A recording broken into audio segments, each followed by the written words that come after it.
तो फ्रेंड्स कैसे हैं आप सब। I hope you all are very well. प्यारे दोस्तों, बीपीएससी पॉइंट पे आप सभी का बहुत बहुत स्वागत है। इस वीडियो में जो हम लोग इंपॉर्टेंट चीज बात करने वाले हैं, बिहार कर्मचारी चयन आयोग का इंटर स्तरीय जो पद आया है उसके बारे में सारी डिटेल, सिलेबस, कट ऑफ वगैरह सब कुछ हम एक एक करके आपको अपडेट देते रहेंगे। इस ऑफिशियल डॉक्यूमेंट में हम आपको बताने वाले हैं कि क्या क्या आपके लिए बहुत अति आवश्यक है। पहले तो कौन सा पोस्ट है, कितनी पोस्ट है, उसकी क्या योग्यता है, सब कुछ फटाफट से देख लेते हैं ताकि आपकी एग्जाम की तैयारी जल्दी स्टार्ट करवाऊं। और आपको पता है नया वाला जितना दरोगा हुआ है सारा मैंने क्रैक किया है और आने वाला एग्जाम आप सब में बहुत ज्यादा मैं हेल्प करने वाला हूं। ठीक है।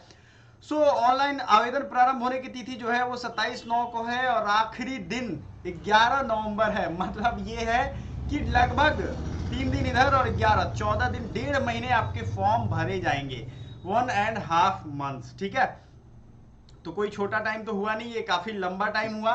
अब जो जो इंपॉर्टेंट चीज है देख लेते हैं फटाफट से। कौन कौन सी वैकेंसी है उसका क्या मतलब है। जैसे आपको निम्न वर्गीय लिपिक मध्य निषेध, हर एक डिपार्टमेंट में इंटर स्तरीय व्यक्ति की जरूरत है।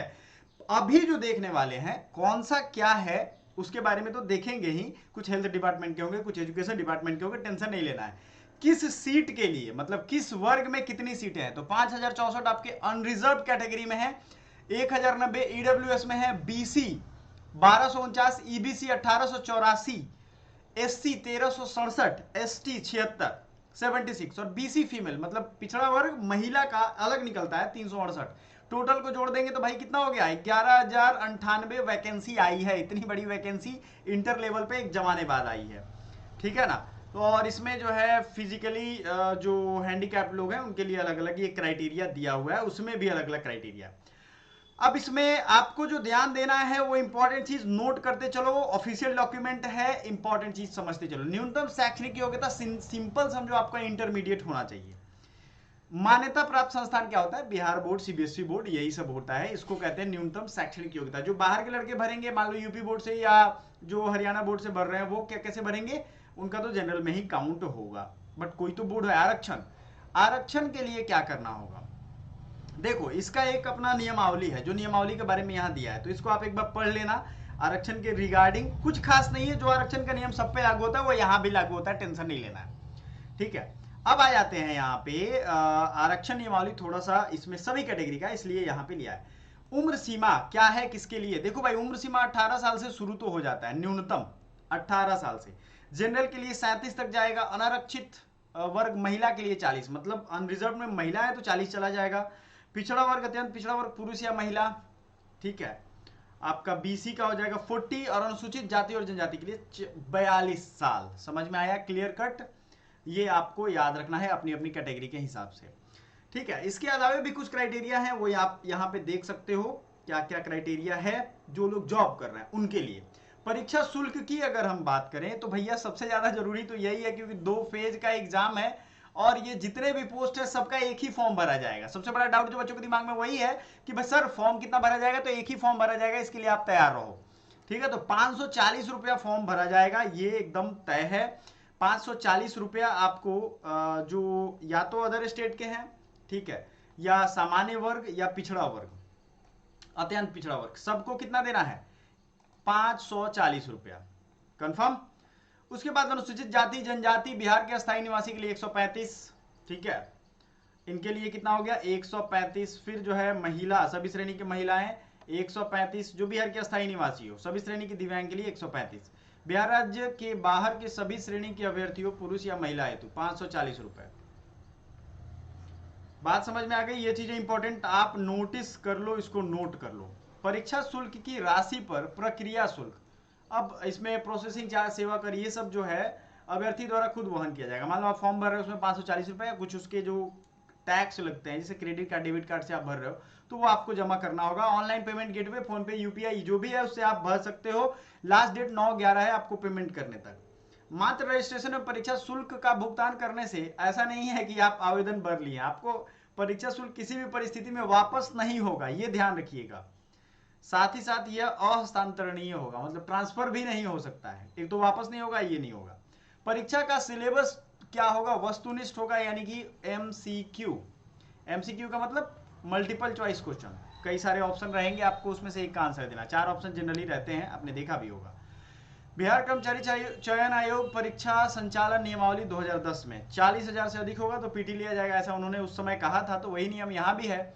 इसमें प्रारंभिक परीक्षा में एक पत्र सामान्य ज्ञान का होगा जिसके लिए निम्नलिखित विषय होंगे: सामान्य अध्ययन, सामान्य विज्ञान एवं गणित, ठीक है, कंप्यूटर वगैरह यहाँ नहीं है, देख लो।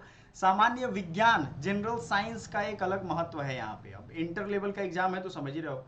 मानसिक क्षमता यानी comprehension, logic, reasoning, mental ability, reasoning तो बच्चे पढ़ते ही हैं, वही आएगा, इसमें कुछ नया नहीं है आपको।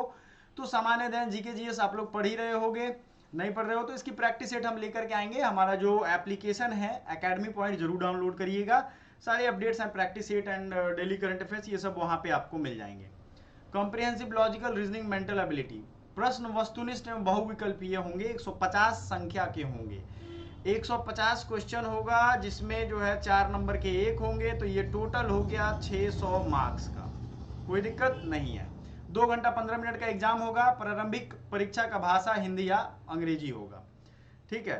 अगर कोई भिन्नता होती है तो अंग्रेजी के प्रश्न ही मान्य होंगे। अब ये भी समझो, आप लोग आजकल क्या करते हैं, अंग्रेजी को मतलब वो ध्यान नहीं देते हैं, लेकिन इसमें भी लिखा है कि अगर हिंदी अंग्रेजी में भिन्नता अलग अलग हो गया तो अंग्रेजी मान्य होगा, ठीक है।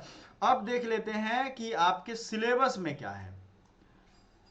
आसपास की वातावरण की सामान्य जानकारी, समाज में उनके अनुप्रयोग के संबंध में जांच करना होगा। वर्तमान घटनाओं, दिन प्रतिदिन की घटनाओं के सूक्ष्म अवलोकन, उनके प्रति वैज्ञानिक दृष्टिकोण, ठीक है। इसमें जानकारी संबंधी ऐसे प्रश्न भी शामिल किए जाएंगे जिनके बारे में जानकारी रखने किसी शिक्षित व्यक्ति से अपेक्षा की जाती है, मतलब आप शिक्षित हैं तो आपको जनरल नॉलेज होना ही चाहिए। इससे बिहार, भारत एवं उसके पड़ोसी देशों के संबंध में विशेष रूप से प्रश्न पूछे जाएंगे। समसामयिक में क्या पूछा जाएगा, राष्ट्रीय, अंतरराष्ट्रीय, भाषाई, पुस्तक, लिपि, राजधानी, मुद्रा, खेल, खिलाड़ी, महत्वपूर्ण घटनाएं, ठीक है। भारत और पड़ोसी देश की इतिहास, भारत का इतिहास, सामान्य भूगोल, आर्थिक परिदृश्य, स्वतंत्रता आंदोलन, भारतीय कृषि, संसाधनों की प्रमुख विशेषताएं, ये सब सिलेबस है, वही मोटा मोटी सिलेबस है जो आपको बीपीएससी में है, थोड़ा इसमें ज्यादा बढ़ा करके दिया है, ठीक है। पंचायती राज, सामुदायिक विकास, ये सब पढ़ना पड़ेगा आपको। खंड ख जो है सामान्य विज्ञान एवं गणित, इसमें जाहिर सी बात है भौतिक शास्त्र, रसायन शास्त्र, जीव विज्ञान, भूगोल, ये पूछा जाएगा मैट्रिक स्तर का। तो मैट्रिक स्तर का जो भी एनसीईआरटी वगैरह है या बिहार बोर्ड की किताबें, उनको चाट जाओ आप एकदम, मतलब 1 to लास्ट तक पढ़ जाओ। गणित में भी देखो, संख्या पद्धति से संबंधित प्रश्न, पूर्ण संख्याओं का अभिकलन, दशमलव, भिन्न संख्याओं के बीच परस्पर संबंध, गणितीय संक्रियाएं, प्रतिशत, अनुपात, समानुपात, औसत ब्याज, लाभ हानि, इतिसी। मानसिक क्षमता जांच, इसमें शाब्दिक एवं गैर शाब्दिक दोनों प्रकार के प्रश्न पूछे जा सकते हैं, समझ में आया ना। मानसिक क्षमता में आपके कल्पना, समाधान, समस्या विश्लेषण, सिंपल समझो, रीजनिंग के जो भी चैप्टर्स हैं वो सब पढ़ लेना। इसमें क्वालिफाइंग मार्क्स आपको 40% नंबर लाना ही लाना है, इसमें कोई भी इसमें मरुवत नहीं है, और जो बाकी कैटेगरी के हैं उनके लिए अलग अलग है, ठीक है। ऑनलाइन आवेदन पत्र भरने संबंधित आवश्यक निर्देश में यही 2 डेट है जो आपको ध्यान रखना है। बाकी ये निर्देश है आपको कैसे फॉर्म भरना है, ये सब अगर आप कमेंट करोगे तो हम आपको लाइव दिखा देंगे। यही था इंफॉर्मेशन सभी कैटेगरी के लिए। Thank you so much, channel को सब्सक्राइब जरूर कर दीजिएगा। Bye for now.